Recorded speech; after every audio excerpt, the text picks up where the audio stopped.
Mi hijo entró a mi casa un domingo por la tarde. Me miró a los ojos y me dijo que yo nunca había sido su familia. No gritó, no lloró. Lo dijo con una calma que solo se aprende cuando alguien te ha enseñado a odiar despacio. Lo que él no sabía era que yo llevaba 29 años pagando cada centímetro de la vida que se atrevió a usar para insultarme. Antes de continuar, suscríbete al canal, activa la campanita, porque todos los días tenemos nuevas historias. Deja tu like y cuéntanos en los comentarios desde qué ciudad nos estás viendo. Me llamo Rodrigo Valverde Prieto. Tengo 57 años y llevo toda mi vida adulta construyendo cosas que duran. Eso no es una metáfora. Soy arquitecto, o lo era de manera completamente activa hasta hace 3 años, cuando decidí reducir mi carga laboral y pasar a ejercer como consultor independiente. Durante más de 30 años diseñé estructuras, calculé cargas, supervisé obras desde los cimientos hasta la última mano de pintura. Firmé planos que hoy sostienen edificios en 4 provincias distintas. Aprendí muy pronto que en la arquitectura no hay lugar para la imprecisión. Un error de cálculo no se perdona. Los materiales no mienten. Las estructuras o sostienen o colapsan. No hay término medio. No hay zona gris donde esconder un descuido. Ojalá hubiera aplicado esa misma lógica a mi vida personal con la misma disciplina que apliqué a mi trabajo. Me casé con Paloma Escudero Montoya el 12 de abril de 1994. Yo tenía 29 años, ella 26. Nos conocimos en una cena de cumpleaños de un compañero de facultad y recuerdo con una precisión incómoda la primera vez que la vi. Llevaba un vestido verde oscuro y hablaba con una seguridad que yo, en aquel momento, confundí con inteligencia. No digo que Paloma fuera una mujer sin recursos, no lo era en absoluto, pero la seguridad que proyectaba no venía de lo que sabía, sino de lo que sabía obtener de los demás. Tardé muchos años en entender esa diferencia, y cuando finalmente la entendí, ya había pagado un precio que no se devuelve. Tuvimos un hijo. Adrián Valverde Escudero nació el 3 de septiembre de 1994, exactamente 4 meses y 21 días después de nuestra boda. Fue un embarazo que aceleró decisiones que quizás necesitaban más tiempo para madurar, pero yo nunca lo viví como una trampa ni como una obligación impuesta. Lo viví como una responsabilidad que asumí con total convicción desde el primer instante. Adrián fue, desde el día en que lo tuve en brazos por primera vez, el centro de una dedicación que no tenía condiciones ni cláusulas escritas, ni esperaba reconocimiento a cambio. Yo era su padre. Eso no requería negociación de ningún tipo. El matrimonio con Paloma duró 22 años. No fue un matrimonio de guerra constante, ni de peleas que los vecinos escucharan a través de las paredes. Fue algo más silencioso y, a la larga, más destructivo que todo eso. Fue un matrimonio de distancias que crecían tan despacio que durante años no noté que se estaban abriendo. Ella dejó de trabajar cuando Adrián nació y nunca retomó ninguna actividad laboral estable durante todo el tiempo que duró nuestra vida en común. Yo no lo cuestioné durante años, porque los ingresos de mi estudio cubrían todo con holgura, y porque en aquella época creía de forma genuina que la estabilidad económica era una manera válida y suficiente de demostrar amor. Trabajaba demasiado. Llegaba tarde a casa con frecuencia. Me perdí cumpleaños, actos del colegio, tardes de verano que no iban a repetirse. No menciono esto como excusa ni como argumento para equilibrar una balanza. Lo digo porque es la verdad, y la verdad completa importa aunque me resulte incómoda sostenerla. El divorcio se firmó en el año 2016, después de meses de conversaciones frías en despachos con luz de fluorescente y abogados que hablaban con la misma entonación neutra para los dos lados. Adrián tenía 21 años cuando firmamos los papeles. Era mayor de edad, estaba en el 3er año de su carrera de administración de empresas, tenía una vida propia tomando forma. El acuerdo quedó recogido por escrito con claridad. Paloma se quedó con el piso familiar que yo había adquirido y pagado en su totalidad, y acordamos que yo continuaría cubriendo los gastos corrientes de Adrián mediante una transferencia mensual fija a la cuenta de Paloma mientras él terminaba sus estudios. Ella administraría ese dinero para cubrir las necesidades del chico: matrícula universitaria, alquiler de su habitación, transporte y alimentación. 600 euros al mes durante los 3 años que le quedaban de carrera. Después, cuando Adrián se graduó en junio de 2019, redujimos el acuerdo de manera informal a 300 euros mensuales como apoyo general mientras él encontraba estabilidad en el mercado laboral. Esa transferencia continuó, de forma completamente voluntaria por mi parte, hasta bien entrado el año 2023, 9 años de transferencias sin una sola interrupción. 97.200 euros en total, calculados hasta el último mes, hasta el último recibo. Guardaba los comprobantes de cada una. No por desconfianza al principio, era simplemente un hábito profesional tan incorporado que ni me cuestionaba por qué lo hacía. Los arquitectos documentamos todo, absolutamente todo: presupuestos, modificaciones, albaranes, facturas, carpetas ordenadas por año, por concepto, por fecha. Una disciplina que me acompañaba desde la facultad y que nunca abandoné ni en el terreno personal. Simplemente lo hacía, y esas carpetas fueron acumulándose en el cajón inferior de mi escritorio sin que yo supiera todavía para qué iban a servir realmente. Durante esos 9 años, la relación con Adrián fue enfriándose de una manera que yo interpretaba como completamente natural y esperable. Los hijos se van construyendo su propio mundo. Llaman menos, visitan con menos frecuencia, responden tarde a los mensajes, tienen prioridades que no incluyen al padre con la misma intensidad que cuando eran niños. Me repetía que era parte normal del proceso, que yo también a su edad estaba completamente absorbido por la vida que estaba armando, y apenas pensaba en llamar a casa. Me convencí durante años de que la distancia era geográfica y generacional, no otra cosa. Hubo señales. Siempre hay señales. El problema no es que no estén. El problema es que uno decide no buscarlas, porque la explicación cómoda siempre está más cerca. Una Navidad de hace 4 años, le pregunté a Adrián por el trabajo nuevo que había empezado ese otoño. Me respondió con 3 frases cortas, educadas, correctas, y enseguida desvió la conversación hacia otro tema. No hubo pregunta de vuelta. Ningún interés en lo que yo pudiera estar haciendo. Lo atribuí al cansancio del día, a la dinámica de las reuniones familiares, a cualquier cosa que me resultara más fácil de sostener que la verdad. En otra llamada, breve y sin sustancia, mencionó de pasada que su madre había hecho un sacrificio enorme para que él pudiera estudiar y llegar a donde había llegado. Yo no respondí a eso. Pensé, en el mejor de los casos, que se refería al esfuerzo emocional de criarlo prácticamente sola durante los años del divorcio. No se me ocurrió que esa frase tenía una arquitectura propia, construida ladrillo a ladrillo, con una paciencia que yo no había sabido ver. No pregunté. Y no preguntar fue, durante mucho tiempo, el error más costoso de mi vida. Ese domingo de octubre, en que Adrián apareció en la puerta de mi casa sin ningún aviso previo, yo estaba leyendo en el salón con una taza de café ya fría sobre la mesita. Eran las 4:17 de la tarde. Recuerdo la hora porque miré el reloj al escuchar el timbre, sorprendido de recibir visitas sin mensaje previo. Abrí la puerta y vi a mi hijo de pie en el umbral, con los brazos ligeramente separados del cuerpo y una expresión en la cara que no era enfado acumulado ni tristeza contenida. Era resolución, la clase de resolución que se ensaya. ¿Puedo pasar? Claro, le dije. ¿Ha pasado algo? No respondió a eso. Entró, miró el salón como si estuviera calculando distancias y se quedó de pie en el centro de la habitación.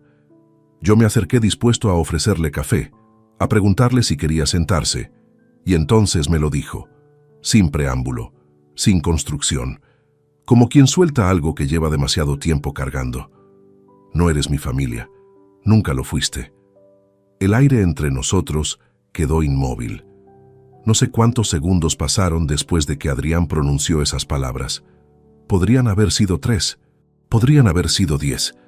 El tiempo hace cosas extrañas cuando algo muy pesado cae en un espacio muy pequeño. Yo me quedé donde estaba, de pie a 2 metros de él, con la taza de café vacía todavía en la mano, sin haberme dado cuenta de que la sostenía. Sentí algo físico antes de sentir cualquier emoción reconocible, una tensión que bajaba desde la mandíbula hasta el pecho, como si los músculos de la garganta hubieran decidido cerrarse por su cuenta. No era llanto, no era rabia. Era el cuerpo procesando algo para lo que no tenía protocolo establecido. Adrián me seguía mirando, no con crueldad abierta, sino con esa firmeza de quien ha repasado el momento tantas veces en su cabeza que ya no le queda nervio que gestionar. Era una mirada ensayada, y eso, precisamente eso, fue lo que me detuvo a mí, porque una mirada ensayada no nace sola. Dejé la taza sobre la estantería más cercana sin hacer ruido. Me volví hacia él despacio, y en lugar de decir cualquiera de las cosas que me estaban pasando por dentro, que eran muchas, que eran contradictorias, que eran lo suficientemente intensas como para haber llenado una conversación entera, hice lo único que en ese momento parecía verdaderamente útil. Me senté. No en el sofá donde habría quedado demasiado lejos de él. Me senté en la silla del escritorio junto a la librería, me apoyé despacio en el respaldo y junté las manos sobre las rodillas. Adrián me observó hacer todo eso, con una expresión que cambiaba apenas, como si mi calma lo desconcertara más de lo que lo habría desconcertado un grito. Esperé un momento más, no por cálculo, sino porque necesitaba que las palabras salieran del lugar correcto, no del lugar donde estaba la herida, sino del lugar donde estaba la claridad. Adrián, solo su nombre, sin acusación, sin volumen elevado. Él no respondió, pero no apartó la vista. Una sola pregunta. Tampoco entonces respondió, pero algo en su postura cambió de manera casi imperceptible. Los hombros, la posición del peso sobre los pies, la manera en que el mentón subió 1 centímetro, como preparándose para recibir algo que no esperaba. ¿Quién pagó tu universidad? Lo dije despacio, sin énfasis dramático, sin elevar el tono al final para convertirlo en desafío. Una pregunta sencilla, formulada como se formula algo que se conoce de memoria, algo que solo se pronuncia porque la respuesta que el otro tiene guardada importa enormemente. Adrián abrió la boca y la cerró. Vi el momento exacto en que el suelo bajo sus pies dejó de ser firme. No fue un colapso visible ni un cambio de expresión abrupto. Fue algo más interior, un parpadeo ligeramente más largo de lo normal, una pequeña pausa en la respiración, los dedos de la mano derecha moviéndose solos como buscando algo a qué sujetarse. En décadas como arquitecto, aprendí a leer estructuras, saber cuándo un muro tiene grietas que no se ven desde fuera, cuando la fachada sostiene algo que el interior ya no puede. Reconocí eso en mi hijo en ese instante. Reconocí una estructura que cruje. Mi madre, dijo al fin. La voz le salió un tono más baja que cuando había entrado al salón. Mi madre se encargó de todo eso. No respondí de inmediato. Mantuve la misma posición, las manos juntas, la espalda apoyada en el respaldo, y lo miré con la misma calma con que se mira un plano antes de señalar dónde está el error de cálculo. Siéntate un momento, le dije. No he venido a sentarme. Ya lo sé. Siéntate igual. Hubo una tensión breve. Adrián miró hacia la puerta, como evaluando si irse era todavía una opción. Después me miró a mí, y se sentó en el borde del sofá sin apoyar la espalda, con los codos sobre las rodillas y las manos entrelazadas. La postura de alguien que ocupa un lugar sin intención de quedarse. Me levanté sin prisa. Fui hasta el escritorio, abrí el cajón inferior y saqué la carpeta. No la más reciente, la primera, la del año 2016, la que guardaba las transferencias del primer trimestre después del divorcio, con los importes exactos, las fechas, los conceptos anotados a mano en el margen con el bolígrafo azul que usaba entonces para los registros personales. Matrícula 3er año, alquiler octubre, material universitario, las letras de mi propia mano, reconocibles, sin posibilidad de ser atribuidas a otra fuente. La coloqué sobre la mesa de centro delante de él. sin discurso previo, sin ningún gesto adicional. Adrián tardó unos segundos en bajar la vista hacia los documentos, y cuando los vio, cuando vio los números, cuando vio las fechas, cuando vio el nombre del destinatario de cada transferencia, impreso en el extracto bancario junto al monto puntual de cada mes, algo en su cara hizo un movimiento que no era ni rabia ni tristeza todavía. Era confusión.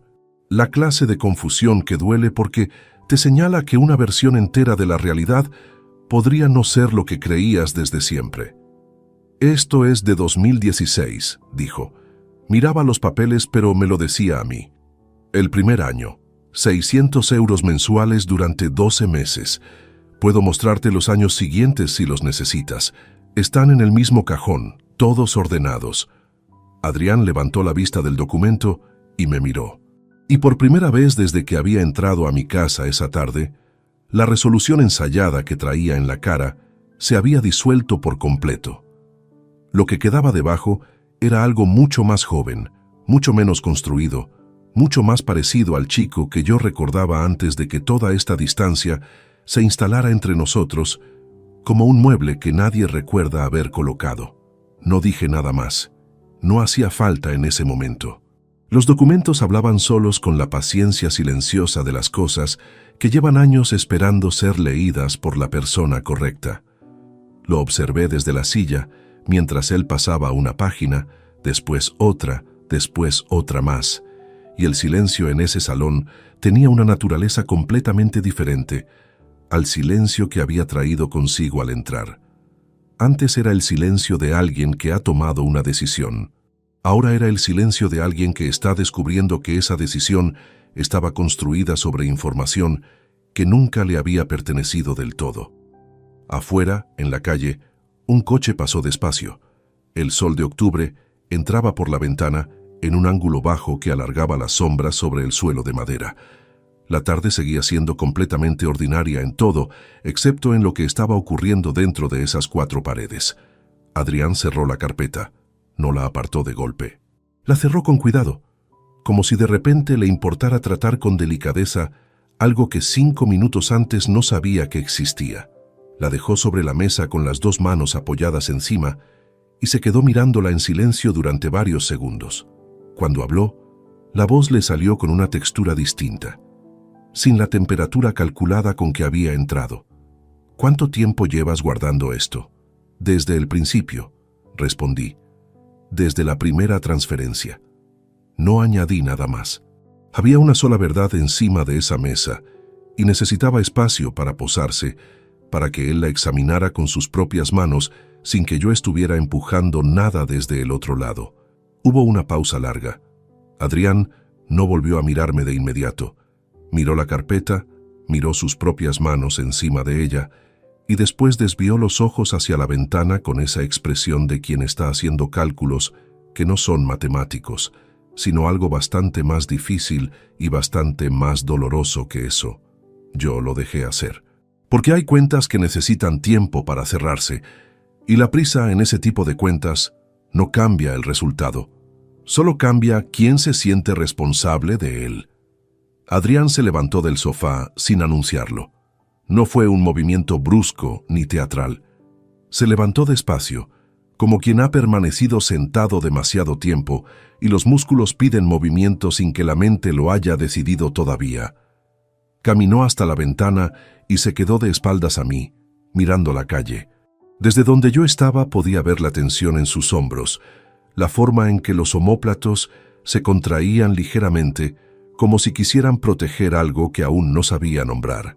El silencio entre nosotros duró lo suficiente para que yo notara el sonido del reloj de pared, que lleva años marcando los mismos segundos en el mismo rincón del salón y al que casi nunca presto atención. Puede que ella no supiera de dónde venía el dinero, dijo finalmente, sin volverse hacia mí. La voz salía plana, sin convicción real, como si él mismo comprendiera mientras lo pronunciaba que esa explicación no alcanzaba a cubrir lo que acababa de leer. No respondí de inmediato. Dejé que la frase ocupara el espacio que necesitaba antes de deshacerse por su propio peso. El concepto está escrito en cada transferencia, Adrián. Matrícula, alquiler, material universitario. Ella sabía exactamente para qué era cada euro. Él no se volvió. Apoyó una mano en el marco de la ventana y bajó la cabeza un momento. Entonces, ¿por qué nunca me lo dijiste tú? No era una acusación. Era genuino, y eso lo hacía más difícil de sostener que si hubiera sido un ataque directo, porque tenía una respuesta, pero esa respuesta abría a su vez otro corredor en el que yo también tenía cosas que reconocer. Porque confié en que ella te lo diría. Porque no se me ocurrió que fuera necesario construir una versión paralela de los hechos para protegerme de algo que nunca imaginé que ocurriría. Adrián se volvió entonces. Me miró con una expresión que mezclaba cosas distintas sin que ninguna terminara de imponerse sobre las demás. Había confusión todavía, pero también algo que se parecía al principio de una pregunta que llevaba tiempo sin formularse en voz alta. Ella me dijo que desapareciste, que cuando firmasteis el divorcio te importó más quedarte con los clientes del estudio que con lo que nos pasara a nosotros. Lo dijo con una calma que me indicó que esa frase no era nueva para él. Era algo que había escuchado suficientes veces como para haberlo incorporado como dato, como parte de una descripción de mí que daba por verificada desde hace años. Sentí algo que no era rabia. Era una fatiga muy específica, la de quien comprende de golpe que ha sido juzgado durante años por un tribunal al que nunca tuvo acceso para presentar su versión. El estudio era lo que pagaba el piso donde vivíais. Era lo que sostenía su cuenta corriente y la tuya. Si yo perdía a los clientes, vosotros perdíais también el suelo bajo los pies. Eso no es desaparecer. Eso es sostener, aunque quien sostiene no siempre esté visible. Adrián escuchó sin interrumpir. Volvió a sentarse en el borde del sofá, esta vez de otra manera. Más quieto, más hacia adentro. ¿Cuánto tiempo siguió llegando dinero después de que me licencié? Hasta el año 2023. 300 euros mensuales de forma completamente voluntaria, sin ninguna obligación legal de mi parte, porque quería que tuvieras tiempo de asentarte sin presión económica encima. Él procesó eso en silencio. Podía verlo hacer los cálculos sin lápiz ni papel, los años, los meses, los importes acumulados. Cuando terminó esa operación interna, la expresión que quedó en su cara era la de alguien que acaba de medir un peso que creía conocer y descubre que era 3 veces mayor de lo estimado. ¿Por qué paró en 2023? Era una pregunta honesta y merecía una respuesta igual de honesta. Porque ese verano me dijiste que las cosas marchaban bien, que el trabajo avanzaba, que no necesitabas nada. Lo tomé como señal de que habías encontrado tu propio equilibrio. No paré por enfado ni por castigo. Paré porque creí que ya no era necesario. Adrián bajó la vista al suelo. Había algo en ese gesto que me recordó a cuando era muy pequeño y le decía algo que no quería escuchar, pero que sabía que era cierto. Esa manera de evitar la mirada que no era cobardía, sino una forma de procesar que siempre había sido suya. Fui hasta la cocina y puse agua a calentar. Necesitaba un momento de distancia física, aunque fuera mínima, para ordenar lo que estaba sintiendo. Mientras esperaba, apoyé las manos en la encimera y miré el azulejo de la pared durante unos segundos. Sentía el peso de todo lo no dicho durante años. No como reproche acumulado que necesitara salir, sino como un volumen enorme de información que había estado esperando dentro de mí sin saber que tenía destinatario. El dinero nunca me importó en términos de gratitud. Nunca transferí un solo euro esperando que Adrián lo supiera, ni que me lo agradeciera. Lo hice porque era su padre, y porque esa era mi manera de entender el cuidado. Concreto, puntual, sin hacer ruido. Lo que me había golpeado esa tarde no era que el dinero hubiera sido atribuido a otra persona. Era que esos años, esos esfuerzos, esas renuncias acumuladas, hubieran sido usados para construir precisamente la imagen contraria a la que merecían. No ausencia, sino presencia invisibilizada. No indiferencia, sino sostén convertido en argumento en mi contra. Preparé 2 tazas. Volví al salón y dejé una delante de Adrián sin decir nada. Él la cogió con las 2 manos, aunque el café todavía humeaba, y dio un sorbo pequeño sin mirarme. «Tengo que hablar con ella», dijo. Eso es algo entre vosotros. Necesito saber por qué. Sí, respondí. Imagino que sí. No era momento de añadir nada más. La conversación había llegado a un punto en que cualquier palabra extra de mi parte sería presión y yo no quería presionar. Quería que Adrián llegara a sus propias conclusiones por su propio camino, con el tiempo que ese camino necesitara. Se levantó unos minutos después. Dejó la taza a medio terminar sobre la mesa, cogió la carpeta con ambas manos, la miró un instante dudando y me la extendió. Quédatela. Ya sé lo que contiene.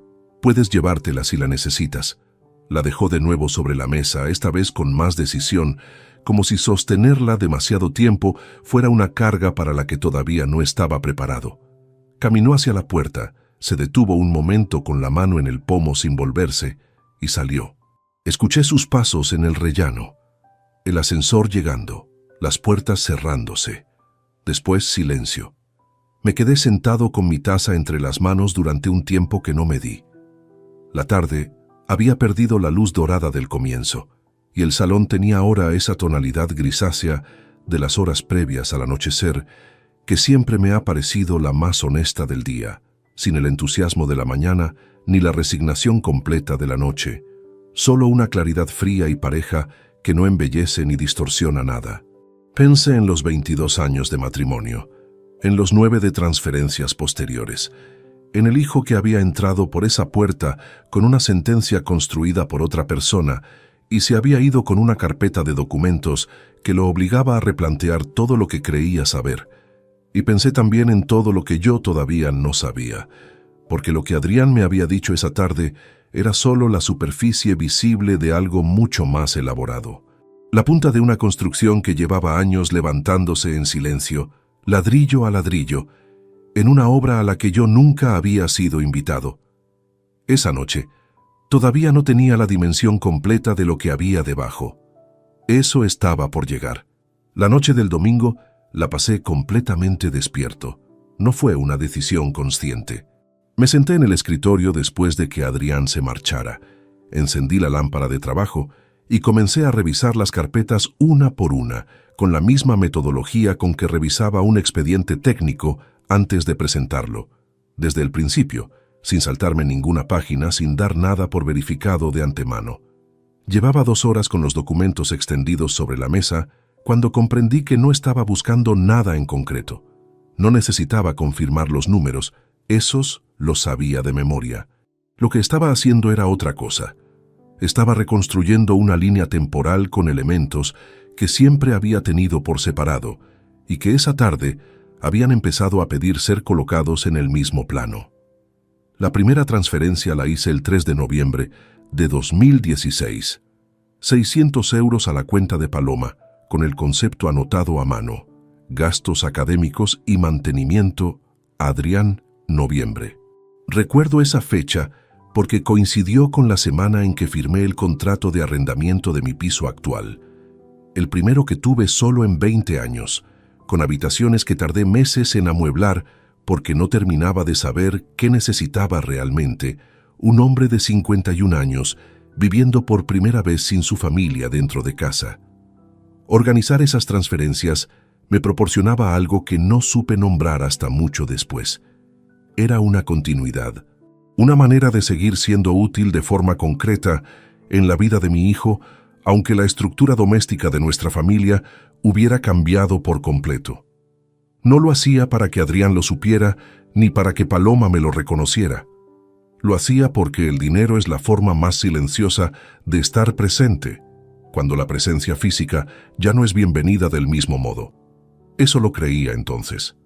Lo seguía creyendo esa noche. Lo que había cambiado era lo que sabía sobre cómo todo aquello había sido recibido.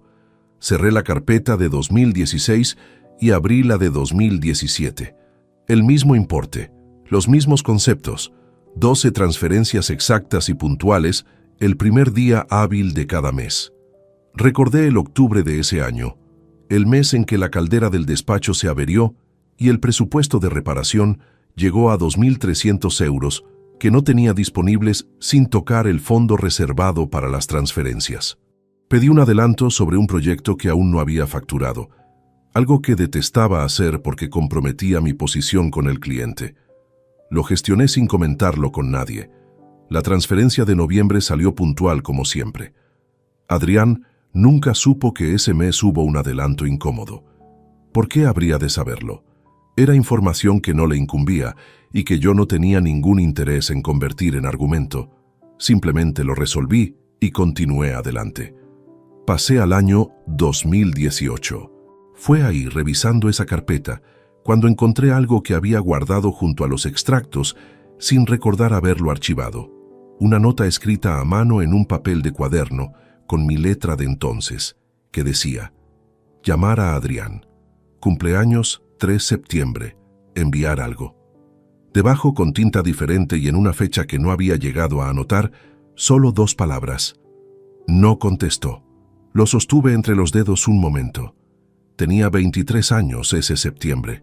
Le había llamado, lo recordé con una claridad que no esperaba, y el teléfono había sonado hasta el buzón de voz. Le dejé un mensaje breve, algo sencillo, felicitándole y diciéndole que estuviera bien. Nunca me devolvió la llamada.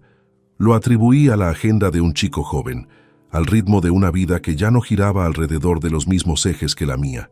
Ahora miraba ese papel y me preguntaba qué le habrían dicho a él sobre esa llamada, o si simplemente no le habrían dicho nada en absoluto. Seguí avanzando entre los documentos. 2019 fue el año en que Adrián terminó la carrera. La última transferencia de 600 euros salió el 2 de junio, 2 días antes de su graduación. No fui a la ceremonia. Él no me invitó, y yo no me presenté sin ser llamado porque me parecía una intromisión en un momento que tenía derecho a vivir en sus propios términos. Recuerdo haber pensado en eso durante varios días previos a la fecha. Si llamar para preguntar, si simplemente aparecer, si enviar algo. Al final no hice ninguna de esas 3 cosas, y esa inacción me pesó durante semanas. Entre los papeles de ese año encontré un pequeño recorte con la dirección de la facultad donde se celebró la graduación. Lo había guardado sin saber exactamente por qué, quizás por la misma razón que se guarda cualquier cosa que representa una posibilidad que al final no se materializó. No fui. Y Adrián ahora lo comprendía con una nitidez que resultaba más difícil de sostener que cualquier rabia directa. Probablemente interpretó esa ausencia como una confirmación de todo lo que ya llevaba años aprendiendo a esperar de mí. Cerré todas las carpetas pasada la 1 de la madrugada. Las apilé con cuidado en el cajón, apagué la lámpara y permanecí un momento en la oscuridad del despacho. Desde la ventana entraba la luz anaranjada de las farolas de la calle, y abajo llegaba el sonido distante de un grupo de personas saliendo de algún local cercano. Voces, el ruido ordinario de una noche de domingo que para el resto del mundo era exactamente eso. Pensé en Paloma, no con rabia todavía. La rabia requiere una energía que esa noche no tenía. Lo que sentía era algo más frío y más preciso. Era la comprensión de que durante todos esos años en que yo había interpretado la distancia de Adrián como una consecuencia natural del divorcio, como algo que el tiempo y la madurez irían eventualmente suavizando, estaba ocurriendo algo completamente diferente, en un plano al que yo no tenía acceso. Alguien había estado trabajando, no en un momento puntual de rabia postdivorcio que luego se calmara, no en una narrativa construida durante los primeros meses de separación y abandonada después, cuando el dolor se asentara, sino de forma sostenida, metódica, durante años, con la paciencia de quien sabe que los relatos se consolidan por repetición, no por intensidad. Me levanté y fui a la cocina a beber agua. El suelo frío bajo los pies descalzos me ancló al presente de una manera que agradecí. Bebí despacio, mirando sin ver el jardín oscuro al otro lado del cristal. No podía saber todavía hasta dónde llegaba todo aquello, pero tenía la certeza, instalada en algún lugar entre el pecho y el estómago, de que lo que había salido a la superficie ese domingo era únicamente la parte visible de algo construido con mucho más tiempo y mucha más deliberación de lo que yo había podido imaginar hasta esa noche. Y esa certeza fue lo que me mantuvo despierto hasta que el jardín comenzó a recibir la primera luz gris del amanecer. Los lunes siempre habían comenzado igual durante la mayor parte de mi vida adulta. Café a las 6:15, la radio encendida a volumen bajo mientras repasaba el correo pendiente, el maletín preparado la noche anterior junto a la entrada. Una rutina tan incorporada que funcionaba sola, sin necesidad de pensarla. Ese lunes, sin embargo, me encontré sentado a la mesa de la cocina a las 6 de la mañana, sin haber dormido, con la misma ropa del día anterior y la radio apagada, mirando el jardín mientras la luz del amanecer iba cambiando de gris a blanco sobre las hojas inmóviles del rosal, que planté el primer verano que viví en esta casa. No me moví durante un tiempo considerable. Cuando finalmente puse el café a calentar, el movimiento me resultó extrañamente mecánico, como si el cuerpo supiera exactamente qué hacer mientras la cabeza seguía en otro sitio, revisando algo que no tenía carpeta ni extracto bancario donde guardarse. Estaba revisando años, no los documentos, esos ya los conocía de memoria. Estaba revisando las decisiones que había tomado durante esos años y lo que cada una había costado en términos que ningún extracto bancario recoge jamás. El mes de agosto de 2017, por ejemplo, llevaba 3 años intentando reservar 2 semanas en el norte, Asturias concretamente, una zona que había querido recorrer con calma desde los tiempos de la universidad y a la que nunca había llegado porque algo siempre se interponía. En julio de ese año, el estudio atravesaba un momento de cierta holgura. 2 proyectos entregados, los honorarios cobrados, la agenda de septiembre todavía sin confirmar. Era la ventana perfecta para tomarse ese tiempo. Hice la reserva del alojamiento en la segunda semana de julio. La pagué por adelantado, 280 €, una casita rural con vistas al mar, 8 noches. El 14 de julio, 9 días después de pagar esa reserva, la empresa constructora, con la que colaboraba en un proyecto de rehabilitación en Murcia, me comunicó que el arquitecto titular había sufrido un problema de salud y necesitaban a alguien que asumiera la dirección técnica completa de inmediato. El contrato temporal cubría exactamente las mismas semanas de mis vacaciones. Los honorarios eran de 4.200 €. Llamé al alojamiento y cancelé. Perdí los 280 € del anticipo.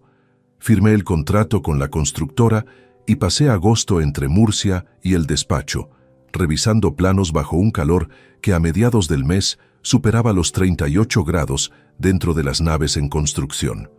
Ese dinero, junto a lo que ya tenía acumulado, cubrió sin problemas las transferencias del último trimestre del año y dejó un margen razonable para el primero del año siguiente. Asturias nunca llegó. Sigo sin haber estado. No lo cuento como martirio ni como sacrificio épico.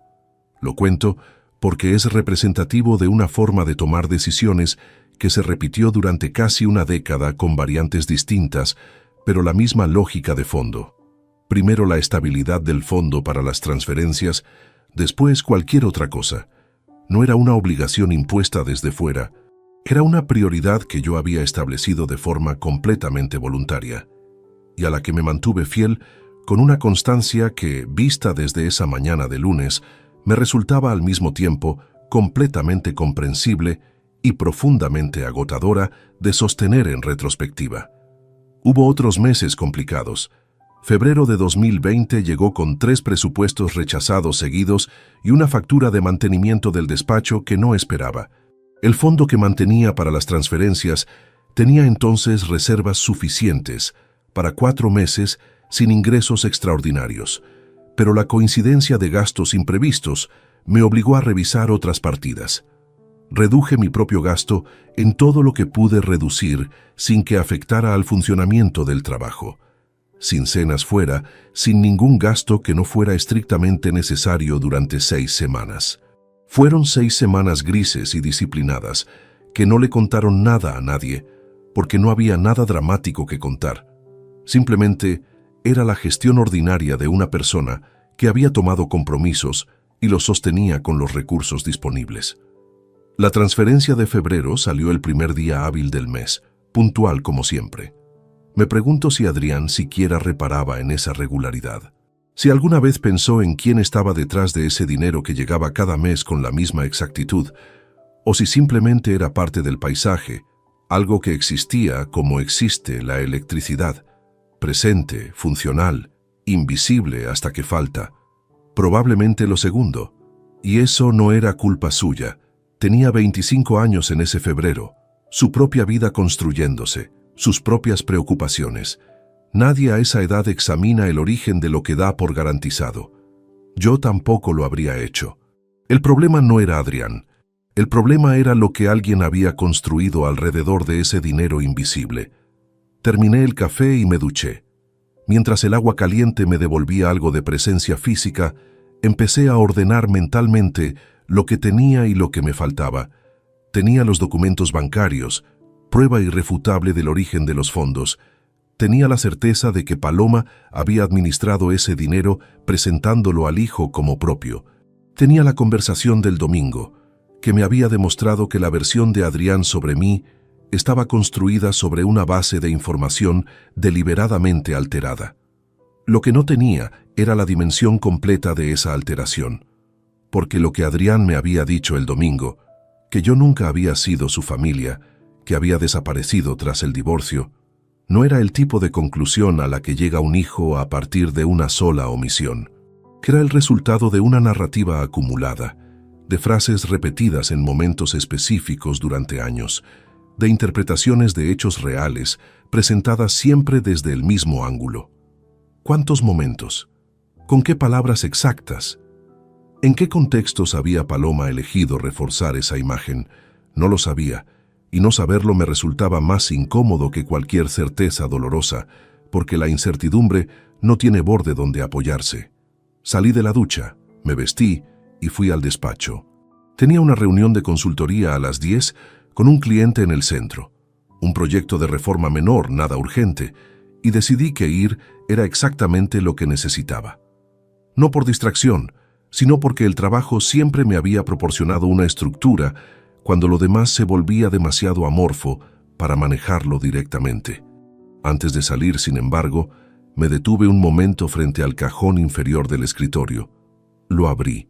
Saqué la carpeta del año 2016, no para revisarla de nuevo, sino para verificar que seguía ahí, que los documentos eran exactamente lo que recordaba, tan reales y tan precisos como cualquier plano técnico que hubiera firmado en 30 años de carrera.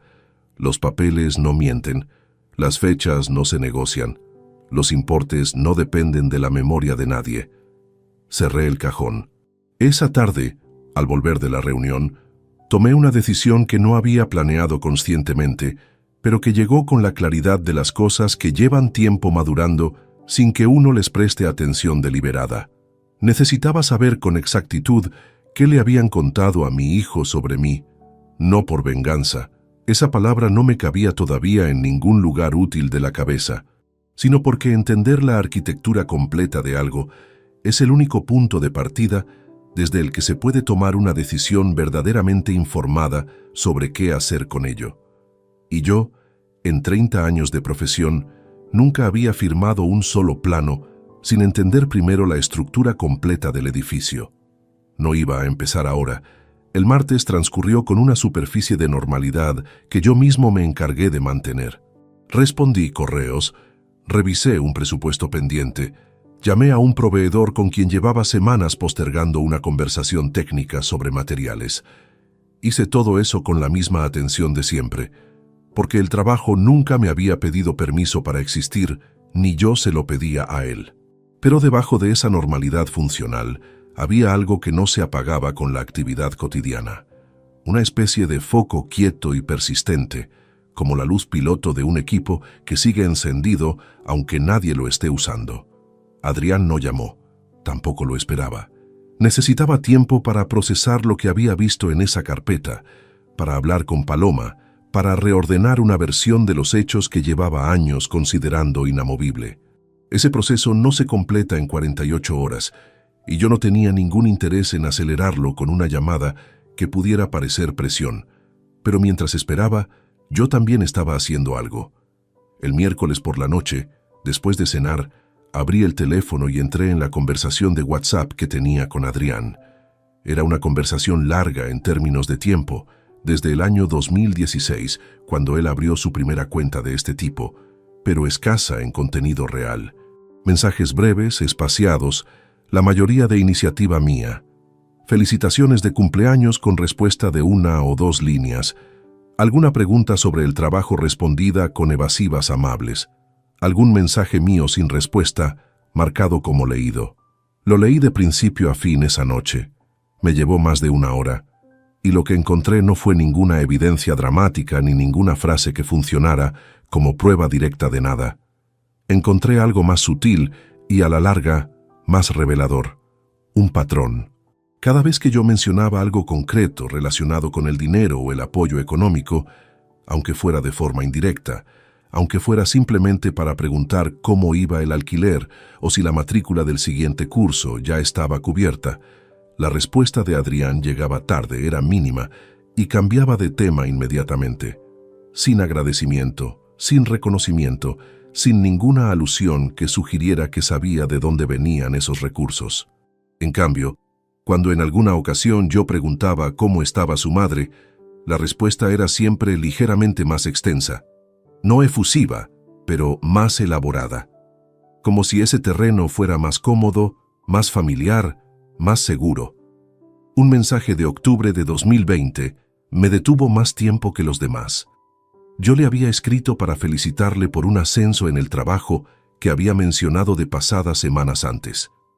La respuesta fue: gracias. Mamá está muy contenta también. Dice que por fin se nota el esfuerzo de estos años. Solo eso, sin ninguna referencia al hecho de que esos años de estudio habían sido posibles, en buena medida, gracias a una transferencia mensual que llegaba puntual cada primer día de mes a la cuenta de su madre. Lo releí 3 veces, no porque la frase fuera incriminatoria en sí misma, sino por lo que revelaba sobre el marco de referencia que Adrián tenía instalado en ese momento.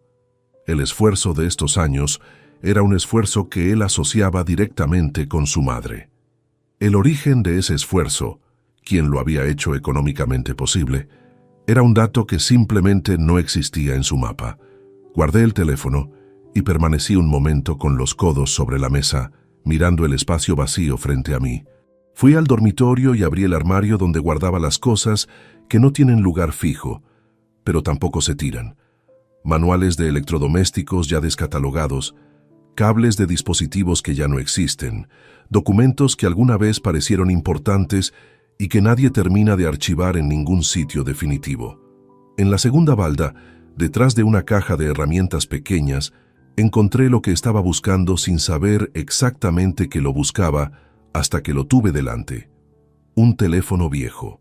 Un modelo que había reemplazado en el año 2022 y que Adrián me había devuelto unos meses después.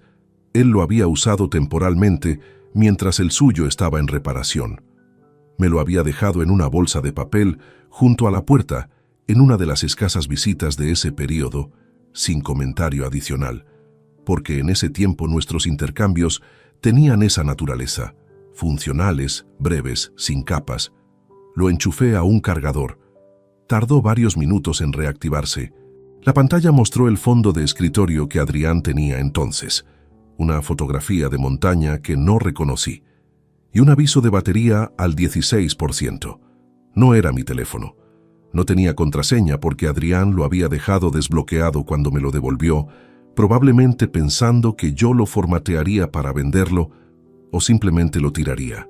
Nunca lo hice porque en ese periodo tenía otras prioridades y el aparato quedó donde quedó, olvidado con la eficiencia silenciosa con que se olvidan las cosas que no tienen urgencia. Estaba a punto de dejarlo sobre la mesita y esperar a que se cargara más antes de revisarlo, cuando la pantalla se iluminó con una notificación antigua, del año 2022, que el sistema había recuperado al reactivarse.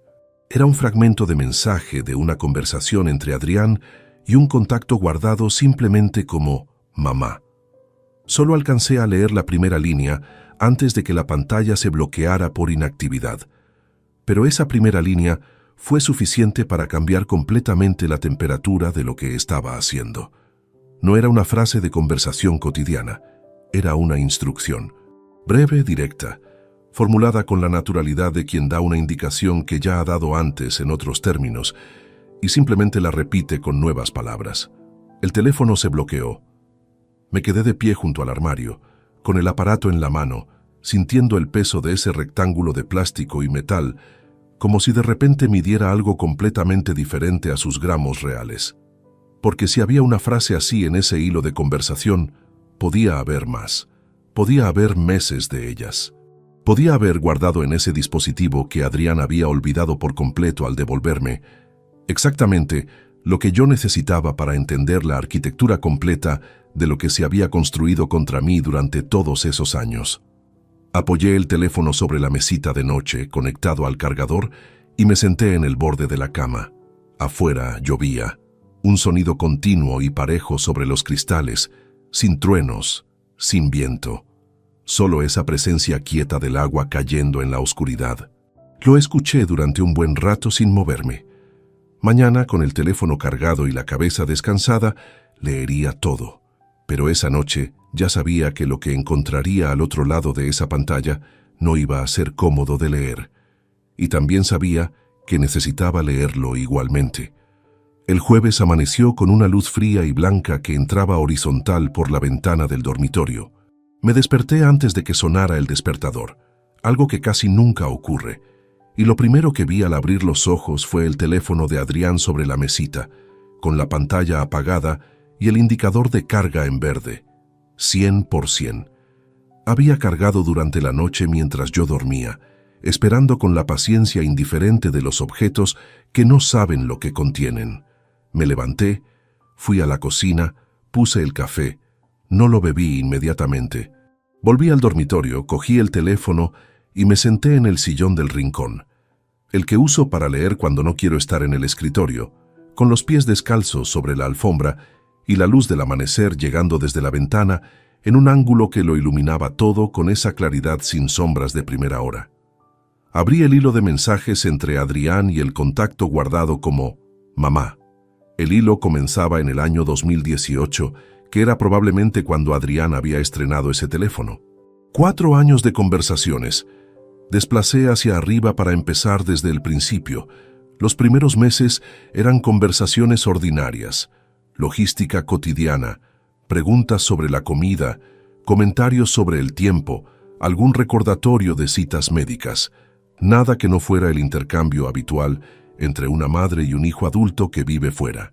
Lo leí con atención igual, sin saltarme nada, porque en este tipo de lecturas lo importante no siempre está en las frases grandes, sino en las pequeñas, en lo que se repite, en la dirección constante de ciertos temas. La primera frase significativa apareció en abril de 2018. Adrián había mencionado que tenía que entregar un trabajo para el que necesitaba imprimir varios documentos y que la impresora del piso compartido estaba estropeada. Calculaba que gastar en una copistería le costaría unos 12 euros. La respuesta de Paloma fue: aquí tienes lo que necesites. Ya sabes que con lo que me ha costado sacarte adelante sola, no voy a dejarte sin 12 euros para un trabajo. 12 euros. Una frase aparentemente pequeña, pero era la primera vez que aparecía esa construcción, sacarte adelante sola. La subrayé mentalmente y seguí leyendo. Apareció de nuevo en junio de ese mismo año, cuando Adrián comentó que un compañero de piso había recibido dinero de su padre para comprarse una moto. La respuesta de Paloma: hay padres y padres. Nosotros hemos salido adelante solos y mira dónde estás. Sin desarrollo adicional, sin nombre, sin acusación directa. Solo esa frase colocada con precisión en el momento exacto en que el contraste era más visible. Seguí avanzando. Septiembre de 2018. Adrián le contaba a su madre que había sacado buenas notas en los 2 primeros exámenes del curso. La respuesta de Paloma tardó varios minutos. Podía verlo en la marca de tiempo. Y cuando llegó decía: me alegra mucho. Todo el esfuerzo que hemos puesto tú y yo tiene que servir para algo. Que nadie te regale nada, hijo. Lo que vale es lo que uno construye con sus propias manos. Lo que hemos puesto tú y yo. Ese nosotros tan cuidadosamente construido que excluía sin nombrar a nadie. Sin necesidad de decir explícitamente que yo no había contribuido a nada. Simplemente borrándome de la ecuación con la naturalidad de quien lleva tiempo practicando ese gesto hasta que ya no requiere esfuerzo. Continué. El café de la cocina se estaba enfriando. No fui a buscarlo. Diciembre de 2019. Adrián, recién licenciado, buscaba trabajo y el proceso le resultaba más lento de lo esperado. Escribía a su madre con cierta frustración acumulada. La respuesta de Paloma era larga para sus estándares habituales. Decía, entre otras cosas, «No te desanimes. Recuerda que llegaste hasta aquí tú solo, con mi ayuda, sin que nadie más pusiera un euro sobre la mesa cuando de verdad importaba. Eso dice mucho de los dos. Sin que nadie más pusiera un euro sobre la mesa. Ahí estaba. Ya no era omisión ni silencio estratégico. Era una afirmación directa, formulada en un momento de vulnerabilidad emocional de Adrián, cuando estaba frustrado, cuando la autoestima necesitaba sostén, y colocada con una precisión que no podía ser casual. Seguí leyendo durante más de una hora, página tras página, año tras año. Encontré al menos 11 variaciones distintas de esa misma idea central, distribuidas a lo largo de 4 años. Algunas eran sutiles, una frase entre otras que pasaría desapercibida, leída de forma aislada. Otras eran más directas, especialmente en los momentos en que Adrián mencionaba algo relacionado con la economía, con el trabajo, con el esfuerzo del pasado. En esos momentos, Paloma siempre encontraba la manera de reforzar la misma narrativa. Lo habíamos conseguido solos, nadie nos ayudó. Lo que tienes lo has ganado sin apoyo externo de ningún tipo. Nunca mi nombre. Ni una sola vez en 4 años de conversaciones. No necesitaba. El borramiento no requiere acusación cuando se hace con suficiente consistencia. Basta con que la presencia de alguien nunca sea mencionada hasta que su ausencia se vuelva el estado natural de las cosas. Llegué a febrero de 2022, el año que correspondía a los últimos meses de uso de ese teléfono antes de que Adrián lo devolviera. Encontré la conversación que contenía la frase que había visto parcialmente la noche anterior, antes de que la pantalla se bloqueara. La leí completa. Adrián había comentado que su jefe le había preguntado en una reunión por su formación y que había mencionado la universidad con cierto orgullo. La respuesta de Paloma decía, «Bien hecho. Cuenta eso siempre con la cabeza alta. Esa carrera la pagué yo con años de trabajo y privaciones. Es tuyo y es mío. De nadie más. La pagué yo. No nos costó mucho. No fue difícil para los dos. La pagué yo». Primera persona del singular, sin ambigüedad posible, sin margen para ninguna otra interpretación. Apoyé el teléfono sobre la rodilla y miré la ventana durante un momento largo. Afuera el cielo había pasado de blanco frío a un azul limpio y seco, el tipo de mañana de otoño que en cualquier otra circunstancia habría aprovechado para dar un paseo largo antes de ponerme a trabajar. No me moví del sillón. Pensé en Adrián leyendo esos mensajes durante años, recibiéndolos en momentos específicos, cuando estaba cansado, cuando necesitaba motivación, cuando comparaba su situación con la de otros. Frases construidas con la suficiente naturalidad para que nunca sonaran como propaganda, solo como conversación entre madre e hijo, acumulándose sin que él pudiera verlas desde fuera como una serie coherente, sino experimentando cada una como un dato independiente que simplemente confirmaba lo que ya sabía. La arquitectura era impecable, no en el sentido de que me generara admiración, sino en el sentido técnico del término. Era una estructura que había sido diseñada para durar, con redundancias suficientes para que ningún elemento individual fuera imprescindible, de modo que si uno fallara el conjunto seguía en pie. 11 frases distintas distribuidas en 4 años, en contextos diferentes, con variaciones de forma que las hacían parecer espontáneas. No eran espontáneas. Fui a la cocina. Bebí el café frío de un sorbo. Dejé la taza en el fregadero y permanecí apoyado en la encimera con las manos planas sobre el mármol, mirando el jardín. Tenía lo que necesitaba. No para un tribunal, no para ningún proceso legal. Esas conversaciones entre madre e hijo no constituían ningún delito tipificado ni pretendía yo convertirlas en argumento jurídico. Las tenía para algo más preciso y más personal que eso. para tomar una decisión con los ojos completamente abiertos, sin ningún ángulo ciego, sin ninguna zona de la estructura que todavía estuviera en sombra. Conocía ahora la extensión completa de lo que se había edificado. Y con esa claridad fría e inapelable, me puse a pensar en lo que vendría después. Tomé la decisión ese mismo jueves antes del mediodía, sin que hubiera ningún momento dramático que la precediera. No fue una resolución construida en el calor de lo que había leído esa mañana en el teléfono. Fue algo más parecido a la conclusión de un proceso que llevaba días desarrollándose en silencio, como esos cálculos que uno realiza mentalmente durante horas hasta que en algún momento la cifra final aparece con una nitidez que ya no admite revisión. Estaba sentado al escritorio repasando un informe técnico de consultoría cuando la decisión simplemente estaba ahí, completa, sin bordes, sin definir. No iba a llamar a Adrián para darle más explicaciones. No iba a escribirle un mensaje cargado de reproches articulados. No iba a buscar a Paloma para confrontarla con las conversaciones que había leído en ese aparato olvidado. Ninguna de esas tres opciones me devolvía nada que valiera el desgaste de gestionarlas. El gran enfrentamiento donde el culpable reconoce su culpa y el agraviado recibe la satisfacción de verlo derrumbarse, eso no existe fuera de ciertos géneros de ficción con la limpieza con que lo imaginamos. En la vida real, las personas que han construido y mantenido una versión de los hechos durante años no la abandonan en una tarde porque alguien les ponga un documento delante o les haga una pregunta incómoda. Lo que hacen es buscar otro ángulo, otra justificación, otra manera de proteger lo que necesitan seguir creyendo. Yo no tenía energía para esa clase de conversación y, por encima de todo, no tenía ningún interés real en tenerla. Lo que sí tenía era algo más concreto, claridad absoluta sobre lo que iba a hacer a partir de ese momento.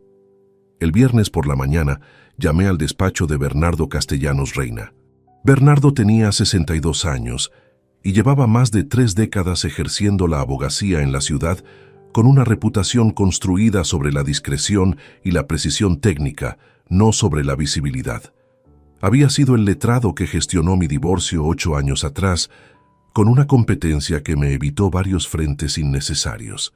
No éramos amigos en el sentido social del término, éramos algo más útil que eso. Una relación profesional con suficiente historia como para no necesitar explicaciones desde cero cada vez que lo llamaba. Le dije que necesitaba una cita para revisar y actualizar mi testamento. Sin rodeos, sin contexto adicional. La semana que viene tengo disponible el martes a las 11, respondió con la parsimonia de quien nunca transmite urgencia, porque ha aprendido que la urgencia innecesaria es una forma de imprecisión. Perfecto, ahí estaré. El martes llegué puntual. El despacho de Bernardo ocupaba el segundo piso de un edificio del centro, con escaleras de piedra desgastada por décadas de uso y una placa de latón junto al portal que llevaba tanto tiempo en el mismo sitio que nadie la leía ya conscientemente. Era simplemente parte del paisaje de esa calle. Me recibió con su costumbre de no hacer perder el tiempo con formalidades innecesarias, y nos sentamos frente a frente con el testamento anterior abierto sobre la mesa entre los dos. Ese documento lo había redactado en el año 2017, 12 meses después del divorcio, en un momento en que yo todavía albergaba una expectativa razonable de que la distancia con Adrián era transitoria. En él figuraba mi hijo como heredero universal de todos mis bienes, con una cláusula de usufructo menor para mi hermana Consuelo en caso de fallecimiento prematuro. Era un testamento redactado desde una posición que ya no existía. Le expliqué a Bernardo lo que era necesario explicarle, no todo, sino lo suficiente para que entendiera el perímetro de la decisión sin convertir la consulta en algo distinto de lo que era. Le dije que la relación con mi hijo había llegado a un punto de ruptura que yo consideraba definitivo, que tenía razones fundadas para sostener esa valoración y que quería reorganizar la distribución de mis bienes de manera que reflejara la realidad presente de mis vínculos, no la que existía cuando redacté ese documento. Bernardo escuchó tomando notas en su cuaderno de papel, con ese hábito suyo de escribir mientras escucha, como si el movimiento de la mano le ayudara a ordenar lo que recibe. Cuando terminé, levantó la vista. ¿Hay alguien a quien quiera designar como beneficiario principal en su lugar? Mi hermana Consuelo Valverde, para empezar, y la Fundación Arquitectos Sin Fronteras, con la que colaboro desde hace varios años. ¿Desea excluir expresamente a su hijo o simplemente no incluirlo como beneficiario más allá de lo que le corresponde por ley? Era una distinción técnica con consecuencias distintas en términos de impugnaciones futuras. Bernardo la planteó con la neutralidad de quien ha gestionado este tipo de instrucciones suficientes veces como para no cargarlas con valoraciones que nadie le había pedido. Simplemente no incluirlo. Entiendo que la legítima es intocable. Correcto. La legítima estricta queda garantizada por ley independientemente de la voluntad testamentaria. El resto lo distribuye usted según su criterio. Estuvimos cerca de 1 hora perfilando los detalles. Cuando salí a la calle a las 12:15, el testamento estaba acordado en sus líneas definitivas y se formalizaría ante notario en los días siguientes. El sol de octubre calentaba la acera con esa tibieza engañosa que tiene el otoño cuando imita otra estación sin del todo conseguirlo. Caminé hacia el coche con las manos en los bolsillos del abrigo, sin prisa, mirando sin propósito particular los escaparates de las tiendas que bordeaban la calle. No sentí alivio, tampoco ninguna forma de satisfacción. Lo que había en su lugar era algo más parecido a la quietud específica que sigue a las decisiones tomadas con los ojos completamente abiertos. Esas decisiones que ya no requieren revisión, ni justificación, ni explicación ante nadie, porque su lógica es autosuficiente. Esa misma tarde, al llegar a casa, me senté al escritorio y redacté una carta para Adrián. No era extensa. 1 página exacta, escrita primero a mano en un borrador y después en el ordenador, para garantizar que cada frase fuera legible sin ninguna ambigüedad posible. Le comunicaba 3 cosas con la misma economía de palabras que uso en los informes técnicos. Primera, que tomaba las palabras que había pronunciado en mi casa aquel domingo como lo que eran, una declaración de posición considerada, no un arrebato que requiriera ser interpretado con generosidad. Segunda, que a partir de la fecha de esa carta no habría contacto ni apoyo de ningún tipo por mi parte. No como represalia ni como castigo emocional, sino como reconocimiento práctico de que la relación que él mismo había descrito era incompatible con cualquier vínculo funcional entre 2 personas. Tercera, que le deseaba que le fuera bien en la vida que estaba construyendo. Sin ironía, sin subtexto. Era lo único que todavía podía ofrecerle sin ningún coste para ninguno de los dos y que al mismo tiempo fuera completamente verdad. Firmé con mi nombre completo, Rodrigo Valverde Prieto. No con papá. Doblé la carta, la metí en un sobre blanco, escribí su dirección con letra clara en el exterior y dejé el sobre la mesita del recibidor para llevarlo al correo a la mañana siguiente. Después fui a la cocina. Calenté algo sencillo.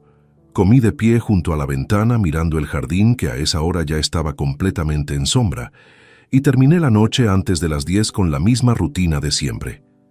La carta saldría al día siguiente y con ella una puerta que llevaba años entreabierta, sin que ninguno de los dos se decidiera a cerrarla del todo, quedaría en su sitio definitivo, con el cierre preciso y silencioso de las cosas que ya han encontrado el único lugar donde pueden descansar. La carta llegó un jueves. Lo supe por Adrián mucho después, cuando ya podíamos hablar de ese período con la distancia que da el tiempo. Me dijo que la reconoció antes de abrirla, el sobre blanco, la dirección escrita a mano con mi letra que él conocía desde los apuntes que yo le dejaba en la nevera cuando era niño. Me dijo que lo sostuvo un momento sin abrirlo, de pie junto al buzón en el portal de su edificio, con el ruido del tráfico entrando desde la calle. Yo no estaba ahí para verlo. Solo sabía que la había enviado y que, a partir de ese momento, lo que ocurriera le pertenecía completamente a él. Las semanas siguientes transcurrieron con una apariencia de normalidad que desde fuera probablemente no se distinguía en nada de cualquier otro periodo ordinario de mi vida. Seguí con los encargos de consultoría, mantuve mi rutina, caminé por las mañanas el mismo recorrido de siempre, bordeando el parque que queda a 2 manzanas de casa. La vida cotidiana tiene esa capacidad de seguir funcionando con total indiferencia ante lo que ocurre en su interior. Y yo se lo agradecí durante esas semanas porque me proporcionaba una estructura sobre la que apoyarme sin tener que construirla de cero cada día. No hubo llamada de Adrián en los primeros días. Tampoco la esperaba. La carta era clara y no dejaba espacio para la ambigüedad sobre su significado. No era una invitación a negociar, no era el primer movimiento de un proceso de reconciliación con pasos intermedios. Era exactamente lo que decía ser. El primer signo concreto de lo que estaba ocurriendo al otro lado llegó a través de mi hermana Consuelo, que vive en la misma ciudad que Adrián y con quien mi hijo había mantenido un contacto esporádico pero cordial durante los años del distanciamiento conmigo. Consuelo me llamó un sábado por la tarde, no para hablar del asunto, porque ella tampoco era mujer de rodeos innecesarios, sino para preguntarme con una directness característica en ella si yo estaba al corriente de que Adrián le había pedido prestados 400 euros esa misma semana. Me quedé en silencio un momento. ¿Te los pidió a ti directamente? Me envió un mensaje el miércoles. Dijo que tenía un gasto imprevisto en el piso y que me lo devolvía en cuanto pudiera. No me dio más detalles. ¿Se los diste? Se los di. Es mi sobrino. Bien. Hubo una pausa breve. Rodrigo, ¿quieres contarme qué está pasando? Cuando pueda sentarme a contarlo bien, te llamo. Ahora mismo solo te digo que lo que estás viendo tiene una explicación coherente y que no hay ninguna emergencia real detrás de eso. Consuelo aceptó eso sin insistir, porque nos conocemos desde hace 57 años y sabe cuándo estoy procesando algo que todavía no está listo para ser relatado en voz alta. Colgué y me quedé pensando en esa llamada durante un buen rato. 400 euros, un gasto imprevisto en el piso. Adrián tenía trabajo, un puesto de gestión en una empresa de distribución que no pagaba mal para su nivel de experiencia.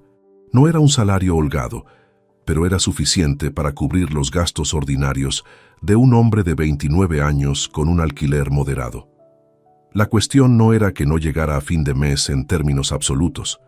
La cuestión era que durante años había llegado a fin de mes con una holgura que no procedía solo de su sueldo. 300 euros mensuales, mes a mes, sin fallo, sin condición, sin que él supiera exactamente de dónde venían ni cuánto espacio ocupaban en la estructura real de su economía cotidiana. No son 300 euros que se noten cuando llegan, se absorben en el funcionamiento normal, se convierten en un margen que uno asume como propio, como consecuencia de su propia gestión. Pero cuando desaparecen, ese margen desaparece con ellos, y de repente los cálculos que antes cerraban con comodidad empiezan a requerir ajustes que antes no hacían falta. No era una ruina, no pretendo presentarlo como tal. Era el primer contacto real con la diferencia entre lo que había existido y lo que él creía que existía. Pasaron 2 semanas más. Una tarde de principios de noviembre, al volver de una consultoría en el centro, encontré un mensaje de Adrián en el teléfono. No era extenso. Decía que había recibido mi carta, que necesitaba entender algunas cosas y que si yo estaba dispuesto a hablar, él estaba dispuesto también. Lo leí 3 veces. No porque fuera ambiguo, era perfectamente claro. Lo leí 3 veces porque necesitaba estar seguro de desde qué lugar respondía. No desde el alivio de que el contacto se reanudara, porque ese alivio me habría situado en una posición que no era la correcta. No desde la frialdad calculada de quien espera al otro en terreno preparado, porque eso tampoco era lo que yo era, ni lo que quería ser en esa conversación. Respondí desde la serenidad de quien ya ha tomado sus decisiones y no necesita que el otro las valide para mantenerlas. Puedo hablar, tú decides cuándo y dónde. Su respuesta llegó en menos de 5 minutos. El sábado que viene, en tu casa, si puede ser. Bien. Eso fue todo el intercambio. Sin más texto. sin signos de puntuación cargados de intención, sin el tipo de negociación tácita que suele preceder a conversaciones difíciles entre personas que llevan tiempo sin hablarse con honestidad. Lo que sí noté, y que no había estado presente en ninguno de los mensajes anteriores de ese año, era que él había escrito tu casa y no allí o alguna otra referencia impersonal. Un detalle pequeño que podía no significar nada o podía significar que algo en su mapa de referencias había comenzado a cambiar, aunque fuera de forma incipiente. Dejé el teléfono sobre la mesa y salí al jardín. El frío de noviembre ya estaba asentado, con ese peso seco y quieto que tiene el otoño avanzado cuando la temperatura baja sin viento y el aire huele a tierra húmeda y hojas en proceso de deshacerse. El rosal que había plantado el primer verano en esa casa tenía las últimas rosas del año todavía en las ramas, 3 o 4 flores pequeñas de un rosa pálido que el frío había ido aclarando hasta casi el blanco. Las miré un momento. Ese sábado vendría Adrián. No sabía qué traería consigo. Si había hablado ya con su madre, si los documentos que había leído 2 semanas atrás le habían seguido trabajando por dentro, si llegaba buscando algo concreto o simplemente cediendo a una presión que todavía no sabía nombrar con precisión. Lo que yo sí sabía era que llegaría a una casa donde las decisiones ya estaban tomadas. No como trampa ni como sentencia ejecutada sin apelación, sino como realidad que existía con independencia de lo que la conversación del sábado produjera. Entré, cerré la puerta del jardín y fui a preparar la cena. El sábado llegaría con la misma puntualidad con que llegan todas las cosas que uno espera sin premura. Adrián llegó a las 11:15 del sábado. Escuché el timbre desde la cocina, donde estaba terminando el café, y lo dejé sonar una vez completa antes de ir a abrir. No por calcularlo, simplemente porque estaba en el otro extremo de la casa y ese era el tiempo real que tardé en llegar. Cuando abrí la puerta, lo encontré de pie en el umbral, con las manos dentro de los bolsillos de la chaqueta y una expresión que no se parecía en nada a la que había traído el domingo de octubre. Aquel día había llegado con resolución preparada de antemano. Este sábado llegaba con algo más parecido al cansancio de quien ha pasado semanas cargando un peso que no esperaba que fuera tan pesado. «Pasa», dije. Entró. Miró el salón con una brevedad distinta a la de la primera vez, no calculando distancias, sino simplemente orientándose. Se sentó en el sofá sin que yo lo invitara, apoyó los codos sobre las rodillas y durante un momento no dijo nada. Yo me senté frente a él. Esperé. Hablé con mi madre, dijo al fin. No respondí, que era el inicio de algo que necesitaba su propio ritmo. Le mostré los documentos, los de la carpeta. Hizo una pausa. Le enseñé las fotos que hice con el móvil antes de marcharme de aquí. Eso no lo sabía. En el momento en que Adrián dejó la carpeta sobre la mesa antes de salir, yo había asumido que se marchaba sin llevarse nada. Aparentemente me había equivocado, y esa equivocación era la que hacía posible que esta conversación estuviera ocurriendo. ¿Qué te dijo? Adrián tardó varios segundos en responder. Durante ese intervalo miró sus propias manos, las separó, las volvió a juntar. Al principio dijo que los documentos podían ser cualquier cosa, que no probaban lo que yo creía que probaban. Una pausa más corta. Le dije que los números, las fechas y el nombre del destinatario en cada transferencia no dejaban mucho margen para la interpretación. ¿Y después? Después cambió el argumento. Dijo que sí, que el dinero venía de ti, pero que ella se lo había ganado, que 22 años de matrimonio tenían un valor económico que nadie había reconocido nunca y que administrar ese dinero era parte de lo que le correspondía por haberlo sostenido todo durante tanto tiempo. Lo escuché sin interrumpir. Le pregunté si eso significaba que me había mentido durante años sobre quién había pagado mi carrera. Adrián levantó la vista hacia mí. Tardó mucho en responder a eso, y cuando respondió no contestó a la pregunta. Empezó a hablar de todo lo que había sacrificado, de lo difícil que había sido criarnos sin apoyo, de cosas que según ella yo no podía entender porque no estaba en su lugar.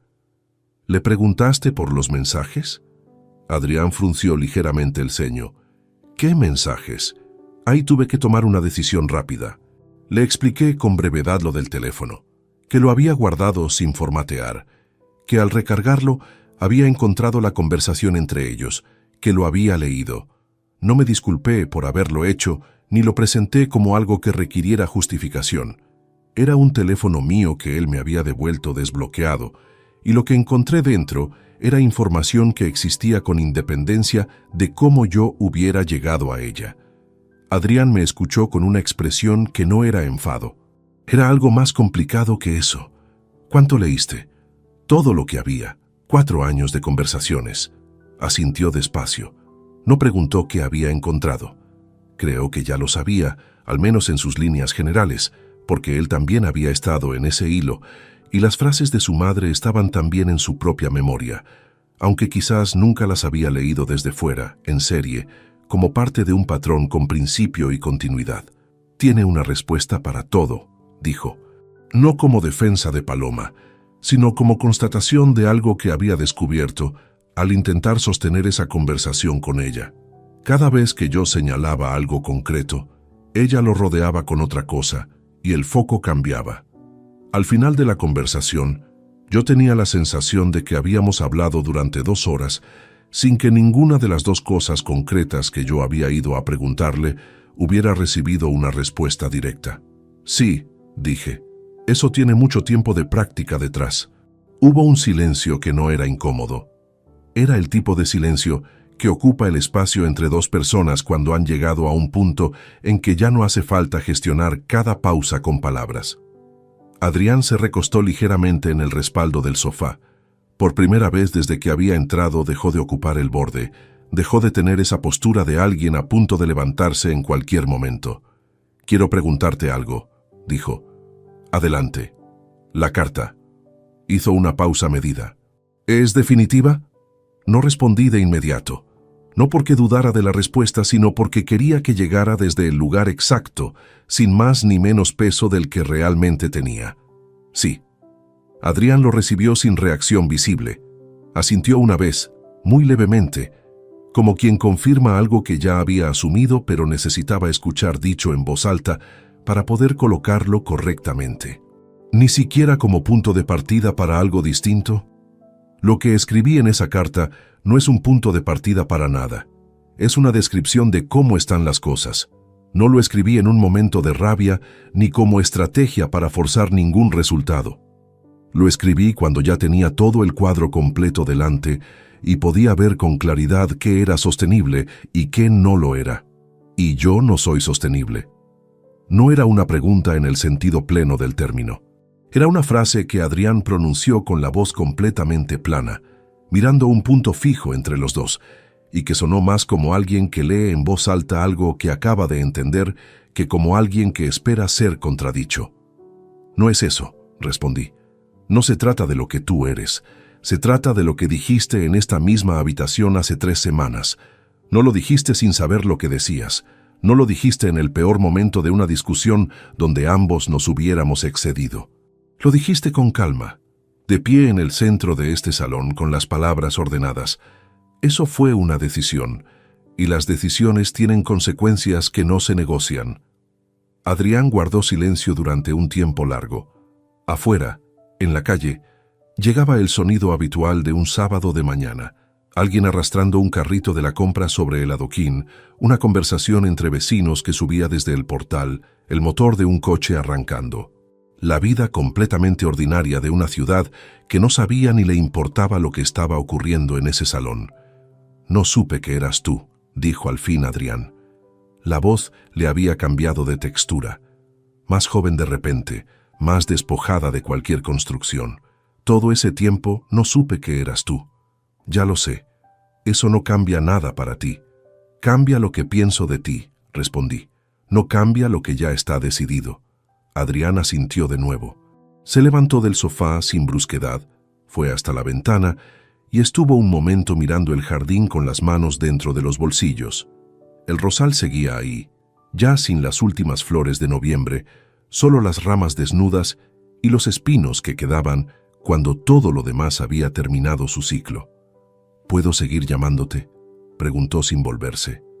Pensé en cómo responder eso con honestidad. Puedes llamarme si ocurre algo que realmente lo requiera. No como rutina, no como intento de ir reconstruyendo algo que no va a reconstruirse. Si hay una emergencia real, si necesitas orientación en algo que no tenga a nadie más a quien preguntar, puedes llamarme. Se volvió hacia mí. Me miró un momento con esa expresión de los 25 años que a veces le volvía a la cara cuando no estaba protegiéndose con nada. De acuerdo. Se fue 10 minutos después. Escuché sus pasos en el rellano, el ascensor, el silencio que vuelve cuando alguien se ha marchado y la casa recupera su temperatura habitual. Me quedé de pie junto a la ventana, mirando el jardín, con el café de esa mañana completamente frío sobre la encimera de la cocina, sin que hubiera llegado a terminar ninguna de las 2 tazas que había preparado. El invierno llegó ese año con una puntualidad inusual. A mediados de noviembre ya había escarcha por las mañanas sobre el capó de los coches aparcados en la calle, y el jardín detrás de la casa tenía ese aspecto detenido y mineral que adquieren los espacios al aire libre cuando la temperatura decide que el crecimiento puede esperar. Yo salía igualmente cada mañana a caminar, con el abrigo abotonado hasta arriba y las manos en los guantes de lana que llevo usando desde hace tantos inviernos que ya no recuerdo cuándo los compré. El frío no me ha molestado nunca especialmente. Hay algo en el aire de los días fríos que lo hace más preciso, más limpio de interferencias, más honesto en general. Esos paseos se convirtieron durante las semanas siguientes en el momento del día en que pensaba con mayor claridad en todo lo ocurrido.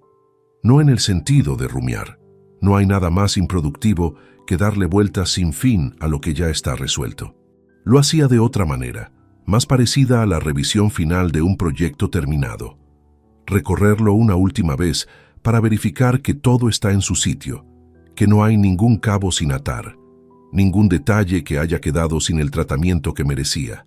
Y cada vez que recorría esa secuencia desde el principio, el domingo de octubre, la carpeta sobre la mesa, el teléfono cargado en la mesita de noche, el despacho de Bernardo, la carta, la visita del sábado de noviembre, llegaba siempre al mismo punto de llegada. No había nada que hubiera hecho de otro modo. No lo digo con la satisfacción de quien ha ganado algo. Lo digo con la sobriedad de quien ha actuado en coherencia con lo que era y con lo que sabía, sin excederse ni quedarse corto, sin añadir dramatismo a algo que no lo necesitaba. Las decisiones que tomé en esas semanas fueron todas proporcionales. Ninguna buscó el daño como objetivo. Cada una respondió a una realidad que yo no había creado, pero que me correspondía gestionar. Adrián tendría que vivir a partir de entonces sin el respaldo silencioso que había sostenido su vida adulta desde el principio. No como venganza diseñada para hacerle sufrir, sino como consecuencia directa e inevitable de haber declarado públicamente, con plena conciencia, que yo no existía en su mundo. Quien descarta una presencia no puede al mismo tiempo reclamar sus efectos. Esa lógica no la inventé yo, es simplemente la lógica de las cosas reales. Lo que me preguntaba durante esas caminatas matinales no era si había actuado bien. Era algo diferente, más interno y más difícil de formular en términos precisos. Me preguntaba qué quedaba, no en términos materiales ni legales. Eso estaba resuelto con documentos firmados y carpetas ordenadas. Me preguntaba qué quedaba de mí después de todo aquello. ¿Qué forma tenía el hombre que salía a caminar cada mañana con los guantes de lana y que volvía a casa a trabajar en proyectos de consultoría con la misma disciplina de siempre? Como si los últimos 2 meses hubieran sido una estación más en un calendario que continuaba sin interrupciones visibles. La respuesta que fui encontrando no era ni reconfortante ni desoladora. Era más neutra que cualquiera de esas 2 cosas. Era simplemente verdadera. Quedaba un hombre de 57 años que había construido una vida entera sobre el valor del trabajo concreto y del cumplimiento sin aspavientos, que había sostenido compromisos que nadie le exigía porque los había asumido por convicción propia y que había descubierto tarde, demasiado tarde para recuperar los años que ya tenían otra fecha, que esa dedicación había sido reescrita por alguien con mucho tiempo y mucha paciencia para hacerlo. Quedaba también algo que no esperaba encontrar con tanta claridad, una especie de ligereza, no la ligereza de quien ha soltado un rencor que le pesaba. El rencor requiere mantener vivo el agravio con energía constante, y yo no tenía ningún interés en esa tarea. Era algo más parecido a la sensación de quien ha estado cargando un peso durante tanto tiempo que ya había dejado de notarlo, y que al dejarlo en el suelo descubre que sus hombros pueden adoptar otra postura. Años de transferencias, años de esperar que la distancia se corrigiera sola, años de interpretar el silencio de un hijo como algo que el tiempo eventualmente resolvería. Todo eso había ocupado un espacio dentro de mí que ahora estaba disponible para otra cosa. No sabía todavía para qué, pero estaba disponible. Un sábado de diciembre, cerca de las 12 del mediodía, entré al despacho y abrí el cajón inferior del escritorio por última vez con ese propósito. Saqué todas las carpetas, las de 2016, 17, 18, 19, 20, 21, 22 y 23, y las apiló sobre la mesa formando una columna ordenada por año, de más antigua a más reciente, con el mismo cuidado con que siempre había archivado cualquier documento que pasaba por mis manos. Las miré durante un momento. 97.200 euros distribuidos en 84 transferencias exactas a lo largo de 7 años.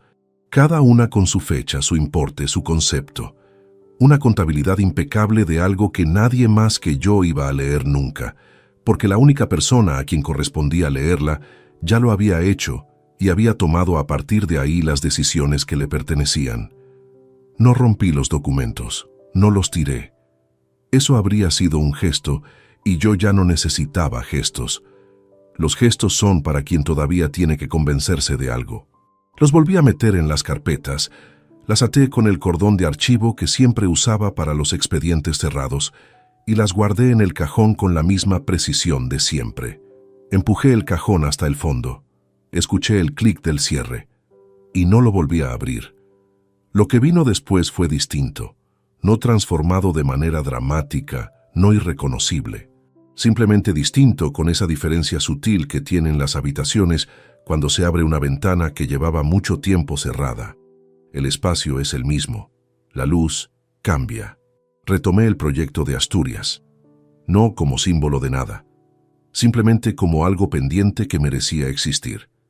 Reservé 10 días en febrero, una casa pequeña con vistas al Cantábrico en una aldea donde el único ruido de las mañanas es el agua y el viento. Lo pagué sin buscar el precio más bajo ni el momento más oportuno. Lo pagué porque era lo que quería hacer y porque ya no había ninguna otra cuenta más urgente que sostener. Llamé a Consuelo una tarde de esa semana, cuando ya podía contarlo con la distancia necesaria, y le relaté todo desde el principio. Me escuchó sin interrumpirme durante mucho tiempo. Cuando terminé, lo que dijo fue: «Debería haberlo visto antes». No me lo decía a mí, se lo decía a ella misma, con ese tono de quien se reprocha no haber prestado atención a algo que tenía delante. «Nadie ve lo que no sabe que tiene que buscar», respondí.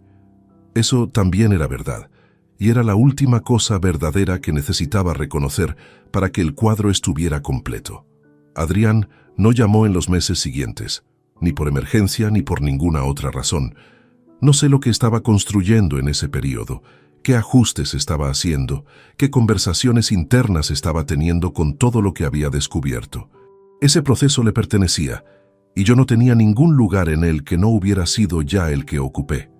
La última imagen que tengo de él es la de ese sábado de noviembre, de pie junto a la ventana del salón, mirando el jardín con las manos en los bolsillos y el rosal desnudo al otro lado del cristal.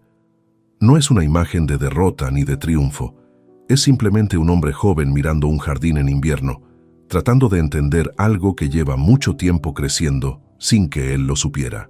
Y yo sentado detrás de él en ese salón en silencio, con el café frío sobre la encimera y el cajón cerrado en el despacho, comprendiendo que hay estructuras que uno levanta durante décadas enteras para sostener lo que ama, y que a veces lo más honesto que puede hacerse con ellas cuando ya no cumplen su función es dejarlas estar, sin dramatismo, sin discurso final. Simplemente cerrar el cajón, y salir a caminar. Si te gustó esta historia, dale like al video, suscríbete al canal y comparte tus impresiones en los comentarios. Para escuchar la próxima historia, haz clic en la caja de la izquierda. Gracias por vernos.